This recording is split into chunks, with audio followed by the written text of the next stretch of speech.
आज की जो ये स्टोरी है ना, ये काफ़ी ज़्यादा मिस्टीरियस और सीरियस दोनों होने वाली है। तो पेशेंस के साथ सुनना, यदि अभी आपके पास टाइम नहीं है तो डाउनलोड कर लो इस वीडियो को। फिर पेशेंस के साथ आराम से सुनना है, डिटेल में समझना है। यार तुम सोच के देखो कि चाय जो भारतीयों की इतनी ज़्यादा पसंदीदा है, शायद 90% जो भारतीय हैं वो चाय पीना पसंद करते हैं। क्या हो उस चाय के अंदर कोई ऐसी जादू क्रिया कर दी जाए, कोई तंत्र क्रिया कर दी जाए, जिससे कि एक आदमी का पूरा परिवार तबाह हो जाए, खत्म हो जाए या बर्बादी की कगार पे आ जाए। ऐसा ही एक मनोज नाम के व्यक्ति के साथ हुआ। उसको चाय पीने की ऐसी लत थी कि उसकी उस लत ने उसका पूरा जीवन बर्बाद कर दिया। खाली एक पल ऐसा आया, एक क्षण ऐसा आया जब उसने चाय पी और उस दिन के बाद से उसकी बर्बादी शुरू होती ही चली गई। अब क्या वो कहानी है, क्या वो रहस्य है, इसके ऊपर आपको लेकर चलता हूँ और चलते हैं ऐसे सफ़र पे जहाँ हम जानेंगे कि चाय पीना कितना ज़्यादा खतरनाक हो सकता है, कितना ज़्यादा मिस्टीरियस और पैरानॉर्मल हो सकता है। तो मनोज नाम के जो ये व्यक्ति हैं, ये एक डॉक्टर थे और इनको चाय पीने की बहुत ज़्यादा आदत थी। आप लोगों में से बहुत सारे ऐसे लोग होंगे जिन्हें चाय पीने की आदत है। इतनी आदत है कि वो भरी गर्मी में भी चाय पीते हैं।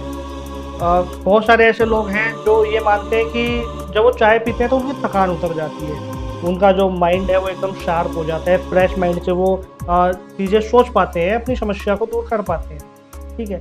जो ये मनोज नाम का जो ये व्यक्ति थे, जो ये एक डॉक्टर थे, इनका क्या था कि ये हमेशा जहाँ भी जाते चाय बोलते कि चाय पिलाओ। ये जहाँ भी जाते चाय जरूर पीते। इनकी एक तरीके से हम कह सकते हैं कमजोरी थी चाय पीना। इनके लिए बहुत बड़ी समस्या थी चाय पीना। ये इनका मानना ये था कि यार जब मैं चाय पीता हूँ तो मेरा जो स्ट्रेस लेवल है वो खत्म हो जाता है। जबकि ऐसा कहीं भी साइंटिफिक प्रूफ नहीं है कि चाय पीने से आदमी का जो स्ट्रेस लेवल है वो बिल्कुल ही खत्म हो जाता है। लेकिन हाँ, ये मानते थे कि यार जब मैं चाय पीता हूँ तो फ्रेश महसूस करता हूँ, इसलिए ये बार बार चाय पीते थे। अब जो ये डॉक्टर थे, ये अपनी फैमिली के अंदर बहुत खुश थे, इन्होंने अपना घर बना लिया और अपनी एक अच्छी लाइफ जी रहे थे।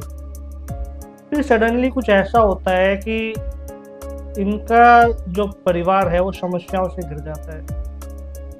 इनके चारों तरफ इतनी ज़्यादा समस्याएं आ जाती हैं कि ये चाय के नाम से डरने लग जाते हैं। अब होता क्या है कि इनके ही कोई भाई होते हैं, सगा भाई नहीं, कोई रिश्तेदारी में कोई भाई होता है जो इनसे काफ़ी ज़्यादा जलता था, जेलसी की भावना थी। और उस भाई की जो वाइफ होती है वो भी काफ़ी ज़्यादा मनोज और मनोज के परिवार से डरती भी थी और जलती भी थी।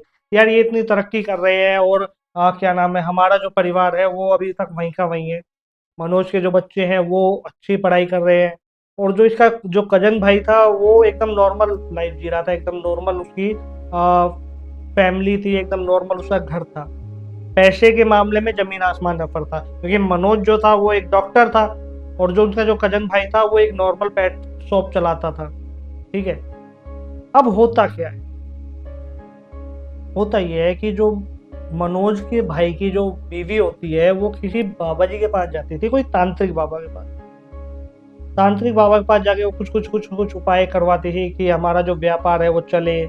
तो जो वो आदमी था, मतलब मनोज का जो भाई था, उसकी वाइफ जब तांत्रिक बाबाओं के पास जाती थी तो देखती थी कि ठीक है हमारा व्यापार बढ़ भी रहा है, 2-3 दुकानें और खोल ली अलग अलग चीज़ों की, ठीक है चल रहा था, हिसाब किताब ठीक है। बट वो इतनी कमाई नहीं कर पा रहा था जितने मनोज कर लेता था। जैसे अगर वो 50,000 पे पहुंचता था तो मनोज 1 लाख रुपए पे पहुंच जाता है। यानी मनोज हमेशा उससे आगे ही रहा, क्योंकि डॉक्टर का काम एक अलग होता है, वो कभी बंद भी नहीं होता, व्यापार में उतार चढ़ाव चलते रहते हैं।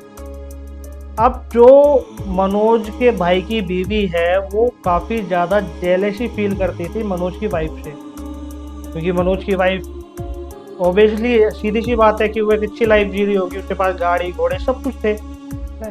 अब क्या होता है कि वो जो तांत्रिक बाबा के पास जाती थी औरत, वो एक दिन जाती है तांत्रिक बाबा के पास और वो एक बात बोलती है कि महाराज जी चाहे कुछ भी हो जाए, भले ही हम रोड पे आ जाएं, हमें कोई उस बात का दुख नहीं है, लेकिन जो वो डॉक्टर मनोज है, जो उसके बीवी है और जो उसका परिवार है वो खुशहाल नहीं रहना चाहिए। उसके परिवार में परेशानी आनी चाहिए, वो एक एक रुपए के लिए पाई पाई के लिए तरस जाए, ऐसा उपाय कर दो। अब जो तांत्रिक बाबा है वो ये बोलते हैं कि देख बच्चा, हम ये किसी का ऊपर कोई मारण क्रिया वगैरह नहीं करते हैं ना, ये हमारे उसूलों के खिलाफ है। हमारे गुरुदेव ने सख्त मना किया था कि किसी के ऊपर भी मारण क्रिया नहीं करना, उच्चाटन क्रिया नहीं करना। तो वो औरत बोलती है कि आप जो बोलोगे ना, जितना मेरे पास जेवर है, जितना मेरे पास पैसा कैश रखा हुआ है, वो सब चढ़ा दूंगी, लेकिन उसका जो परिवार है वो बर्बाद होना चाहिए। एक हीन भावना, एक बदले की भावना इतनी बुरी होती है कि मनुष्य को मनुष्य नहीं रहने देती, उसे जानवर बना देती है। ऐसा ही हुआ उस समय। तो वो तांत्रिक बाबा बोलते हैं मैं उपाय तो कर दूंगा, लेकिन जब तक मुझे किसी की कमजोरी नहीं पता होगी तब तक मैं कोई उपाय नहीं कर सकता।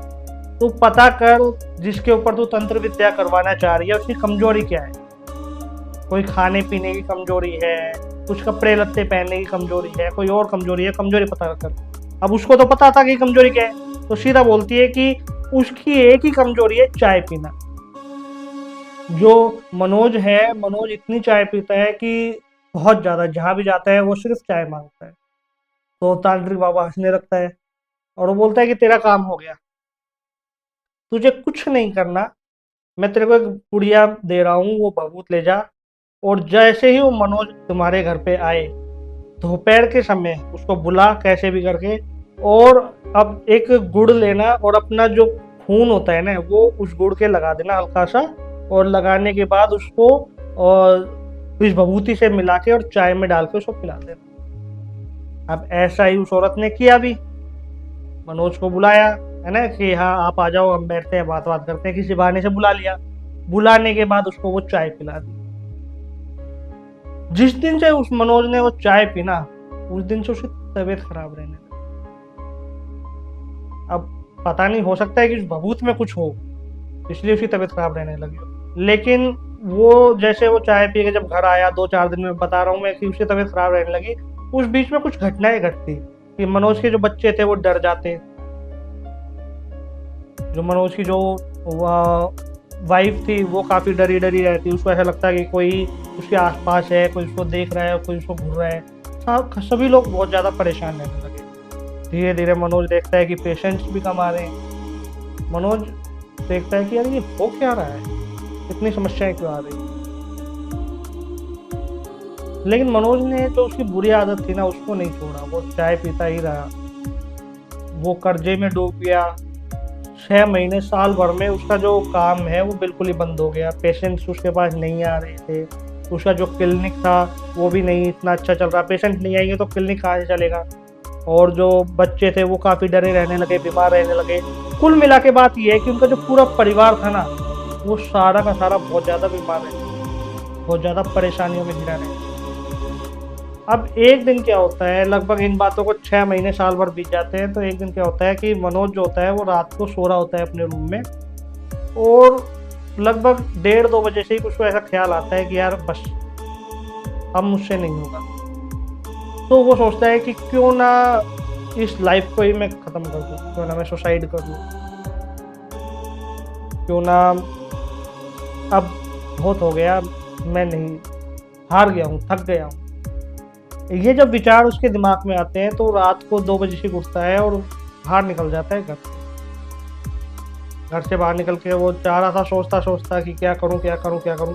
थका हुआ था, परेशान था, और इतनी ज़्यादा परेशानियां उसकी साल भर में आ गई, वो सोच भी नहीं पा रहा था कि ये हुआ कैसे। चलते चलते चलते वो देखता है कि कोई उसके पीछा कर रहा है।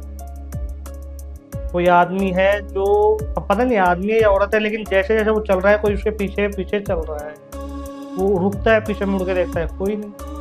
अब रात के 1:30-2 बजे आखिर कौन है जो पीछा कर रहा है। उसको डर भी लगे, हो सकता है कोई लुटेरे हो, कोई ऐसे आदमी हो जो उसको लूटने आए हों। तो थोड़ा जल्दी जल्दी चलने की कोशिश करता है कि चलो मैं जल्दी जल्दी चलता हूँ। अब जैसे जैसे उसके कदम जल्दी जल्दी चले, वैसे ही जो पीछे जो आवाज आ रही थी किसी चलने की वो भी तेज हो जाए, तो वो थोड़ा और तेज चलता है। जैसे जैसे वो अपनी स्पीड बढ़ा रहा है, वैसे वैसे जो उसके पीछे आवाज आ रही है वो भी, उसकी भी स्पीड बढ़ती जा रही है। तो रुकता है, रुक के पीछे खड़ा होके घूम के देखता है और जोर से बोलता है, भाई कौन है, कोई है तो मेरे सामने है, हिम्मत है तो। अब एक अजीब सी आवाज आई किसी आदमी की, और वो देखता है कि सामने से एक आदमी चाकू लेके आ रहा है उसको मारने के लिए, और वो भागता भागता भागता एकदम से उसे बाहर है। ये देख के मनोज डर गया और वहीं बेहोश हो गया। बेहोश होने के बाद जो दूसरे दिन उसकी आंख खुलती है तो वो अपने घर के अंदर बेड के ऊपर लेटा हुआ था।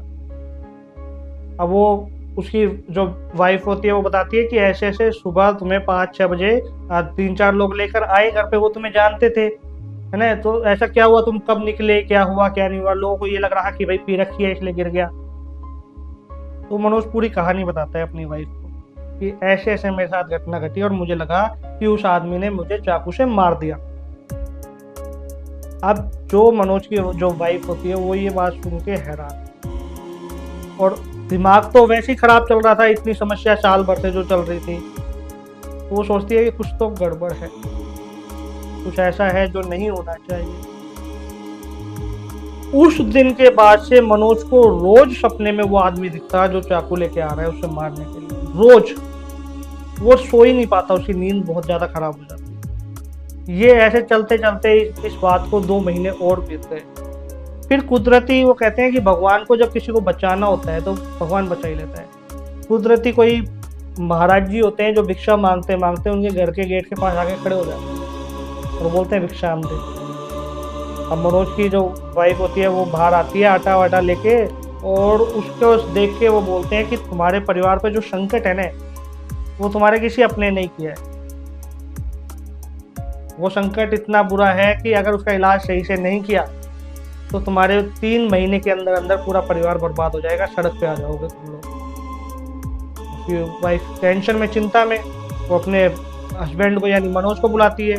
मनोज आता है और मनोज को वो बाबा जी जो होता है वो बोलता है कि बेटा इस रात को इतने बजे तेरे को ऐसा सीन दिखा, और उसके बाद से तेरे को लगातार सपने में वही आदमी दिखता है। मनोज बोला कि आपको कैसे पता? तो महाराज बोलते हैं कि मैं सब जानता हूँ, लेकिन तुझे इसका इलाज करना पड़ेगा। जो तूने मुझे आटा भिक्षा दिए इस कारण ही मैं तेरे को उपाय बता रहा हूँ, और यदि ये तूने उपाय नहीं किया तो फिर तेरे लिए बहुत ज्यादा समस्या हो जाएगी। तो मनोज बोलता है मैं कुछ भी करने को तैयार हूँ, पहले मुझे ये बताओ कि ये जो तंत्र मंत्र या जादू टोना है ये मुझ पे किया किसने? तो वो महाराज बोलता है बता तो दूंगा मैं, लेकिन उसकी एक शर्त है।